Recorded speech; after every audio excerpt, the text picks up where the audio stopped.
नमस्ते भाइयों और बहनों। आपका वेलकम करता हूं इस अद्भुत सेशन में, जहां पे हम लोग बात करने वाले हैं विभोर स्टील ट्यूब्स के आईपीओ के बारे में। तो आईपीओ क्या होता है, ये चीज मैं आशा करता हूं आप सबको समझ में आता होगा। आईपीओ एक प्रोसेस है जिसके द्वारा कोई भी प्राइवेट कंपनी पहली बार पब्लिक से पैसे रेज करती है। अगर मैं विभोर स्टील ट्यूब्स की बात करूं तो वो कितना पैसा रेज कर रही है, वो लगभग 72.17 करोड़ रुपीस मार्केट से रेज कर रही है। और इस रेस करने के लिए वो क्या कर रही है, वो हमें अपना ओनरशिप दे रही है। उस ओनरशिप को हम जो लेते हैं, will take them in the form of shares. ठीक है, तो शेयर्स क्या होता है? Shares is the per unit ownership of the company which we get at the time of public issue. ठीक है, तो ये जो कंपनी है विभोर स्टील ट्यूब्स, ये अपना आईपीओ लेके आ रही है। और जब भी कोई कंपनी अपना आईपीओ लेके आती है, लगभग वो 3 से 10 दिन तक चलता है। ये कंपनी जो अपना आईपीओ लेके आ रही है, इस आईपीओ का डेट आप देख सकते हैं, ये 13 फरवरी से 15 फरवरी तक आपका आईपीओ चलेगा। जिसमें 3 टाइप ऑफ इन्वेस्टर्स जो होते हैं वो पार्टिसिपेट करते हैं। आपके रिटेल इन्वेस्टर होते हैं, आपके एचएनआई होते हैं, और आपके क्यूआईबी होते हैं। रिटेल इन्वेस्टर वो होते हैं जो 2 लाख से कम का बिड करते हैं। एचएनआई को हाई नेटवर्थ इंडिविजुअल भी बोला जाता है, या उनको एनआईआई भी बोला जाता है, नॉन इंस्टीट्यूशनल इन्वेस्टर। यहाँ पे आप देख सकते हैं लगभग 15% जो इसका इशू है वो नॉन इंस्टीट्यूशनल इन्वेस्टर्स के लिए रखा गया है। जबकि 35% इशू आपके रिटेल इन्वेस्टर के लिए रखा गया है, और 50% इशू आपका क्यूआईबी के लिए रखा गया है। क्यूआईबी का मतलब होता है क्वालिफाइड इंस्टीट्यूशनल बायर। क्यूआईबी के अंदर आपके बड़े बड़े bank, insurance company, mutual fund company, आपके हेज फंड कंपनी, ये सब उनके अंदर आते हैं। चाहे वो आपकी कंट्री के हो सकते हैं, जिनको हम डोमेस्टिक इंस्टीट्यूशनल इन्वेस्टर बोलते हैं, या इंडिया के बाहर के हो सकते हैं, जिनको हम फॉरेन इंस्टीट्यूशनल इन्वेस्टर की बोलते हैं।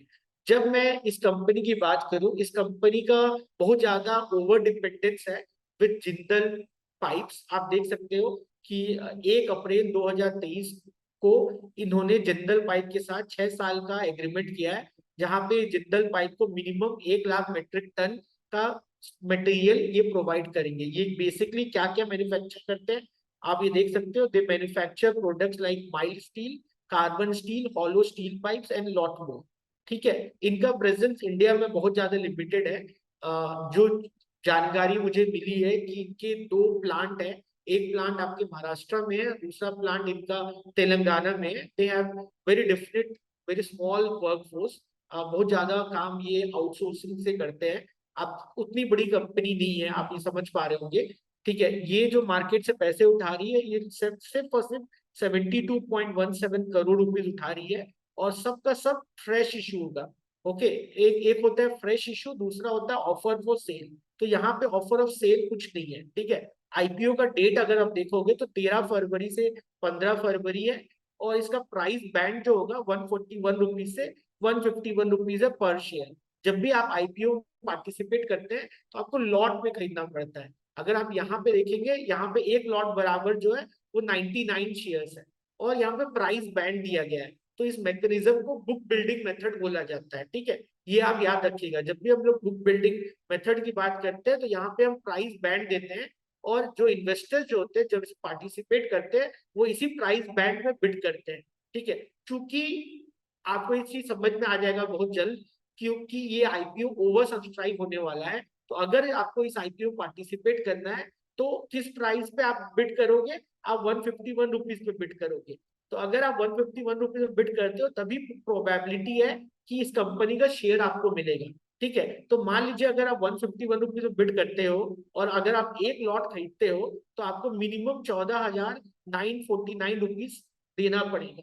क्लियर है? आपके पास कोई ना कोई डीमैट अकाउंट होगा, कोई ना कोई ब्रोकरेज हाउस के साथ, तो आप उनके साथ कोलेबरेट कर सकते हैं। आप उनसे पूछ सकते हैं कि ये कैसे कर सकते हैं हम, है ना। बहुत सारे आपके ब्रोकरेज हाउस जो होते हैं, वो आपको ये फैसिलिटी जरूर देंगे, जहां पे आप डीमैट अकाउंट के द्वारा आप आईपीओ में इन्वेस्ट कर सकते हैं। अगर आपको इसके बारे में और जानकारी चाहिए तो आप कमेंट ऑप्शन में आप अपना क्वेश्चन पूछ सकते हैं। हमारी टीम आपको इसके बारे में और जानकारी दे देगी कि आप कैसे इस आईपीओ में पार्टिसिपेट कर सकते हैं। ये बहुत अच्छा आईपीओ है। मैं जरूर सजेस्ट करूंगा कि अगर आप चाहो तो ये मौका मत अपने हाथ से गंवाने देना। ठीक है, और इसके बारे में बात करूं, इसका अलॉटमेंट डेट आप देख सकते हो, 16 फरवरी को इसका अलॉटमेंट डेट है। और लिस्टिंग डेट इसका 20 फरवरी है। अब आप पूछोगे सर ये अलॉटमेंट डेट क्या होता है, लिस्टिंग डेट क्या होता है। आप समझिए कि जब हम आईपीओ की बात करते हैं, आईपीओ में होता क्या है, एक प्राइवेट कंपनी है ना पब्लिक से पैसे उठाती है, और जब वो पब्लिक से पैसे उठाती है तो उस उठाने के एवज में वो अपने शेयर्स पब्लिक को देती है। आपको ये बात समझ में आ रही होगी ना। तो अगर आप 50 या 50 से ज्यादा लोगों से अगर आप पैसे मार्केट से लेते हो तो automatically that issue become a public issue. और एक बार आपने पब्लिक इशू कर दिया है तो जो ओनरशिप, जो शेयर के फॉर्म में आपने पब्लिक को जो ओनरशिप दिया है, उसको मेक श्योर कि वो लिक्विड हो जाए, टू मेक श्योर कि लोग उसमें खरीदे और बेचे, टू मेक श्योर कि उसमें और वॉल्यूम ट्रांजेक्शन हो। तो उसके लिए हमको क्या करना पड़ता है, हमको अपने आप को एज ए कंपनी हमको हमको अपने आप को स्टॉक एक्सचेंज में लिस्ट कराने पड़ते हैं। हमारे पास दो स्टॉक एक्सचेंजेस है, बॉम्बे स्टॉक एक्सचेंज और नेशनल स्टॉक एक्सचेंज। तो वही चीज बताई गई है कि ये आपको 20 फरवरी को स्टॉक एक्सचेंज में लिस्ट हो जाएगी, ठीक है। और अलॉटमेंट डेट मतलब किस दिन आपको ये पता चल जाएगा किस कंपनी का शेयर आपको मिल रहा है कि नहीं मिल रहा, उस 16 फरवरी को ये जानकारी आपको मिल जाएगी। क्लियर है आप लोगों को, है ना। तीन टाइप के इन्वेस्टर होते हैं, वो बिड करते हैं, आपके रिटेल इन्वेस्टर होते हैं, या आपके एचएनआई होते हैं, आपके क्यूआईबी होते हैं। अगर मैं इस कंपनी की बात करूं तो लगभग 35% उन्होंने रिटेल इन्वेस्टर के लिए रखा है, 50% क्यूआईबी के लिए रखा है, और 15% नॉन इंस्टीट्यूशनल इन्वेस्टर के बारे में रखा है। अगर मैं इनके की परफॉर्मर इंडिकेटर की बात करूं तो आप देख सकते हो बहुत अच्छा इनका रिटर्न ऑन इक्विटी है, ठीक है। रिटर्न ऑन कैपिटल एम्प्लॉयड थोड़ा सा कम है क्योंकि इनका डेट बहुत ज्यादा है ना। आप उसको देख सकते हो, डेट इक्विटी रेशियो में इनका डेट बहुत ज्यादा है। मैं यही चीज आपको यहाँ पे भी दिखाऊंगा। अगर आप इसको बोरोइंग देखोगे तो बोरोइंग बहुत ज्यादा है ना। बट इवन देन उन्होंने अच्छा खासा एसेट जनरेट किया है ना। उनका रेवेन्यू का ग्रोथ भी अच्छा है टिल 2023।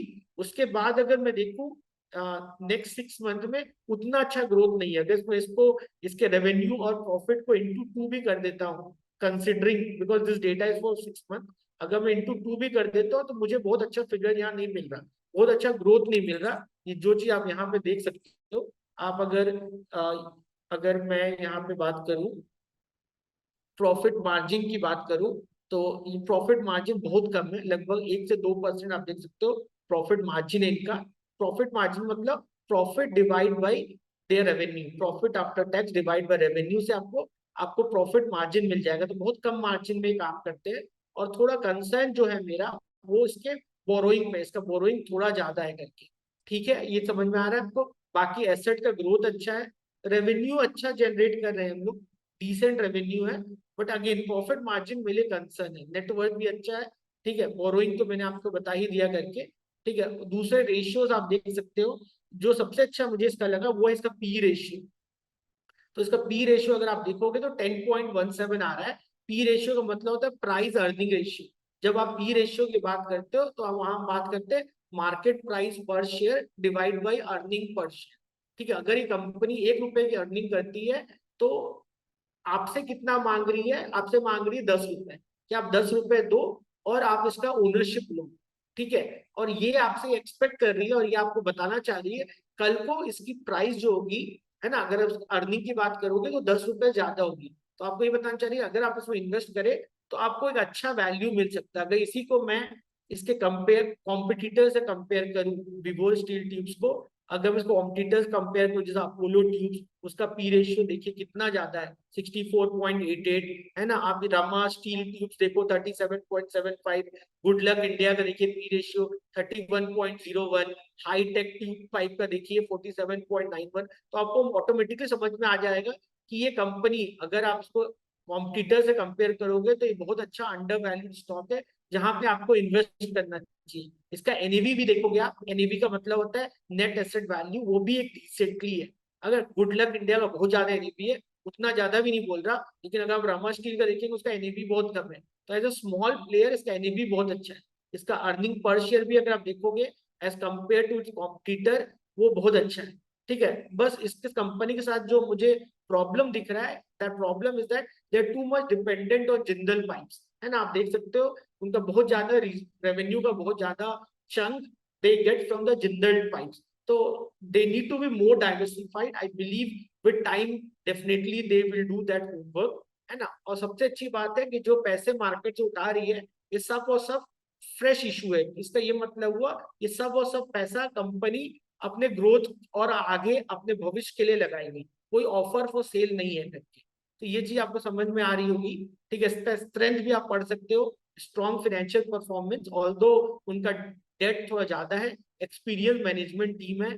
ठीक है, एक्सपीरियंस मैनेजमेंट टीम है। अभी अगर मैं इसका ओनरशिप प्री आईपीओ इसका ओनरशिप मैं बताऊं तो लगभग 98.24% जो है इनके प्रमोटर का ही ओनरशिप है। ठीक है, तो बहुत ज्यादा इंटरफेरेंस नहीं है, बहुत ज्यादा इन्वेस्टमेंट नहीं है फॉरेन प्लेयर और दूसरे प्लेयर के द्वारा।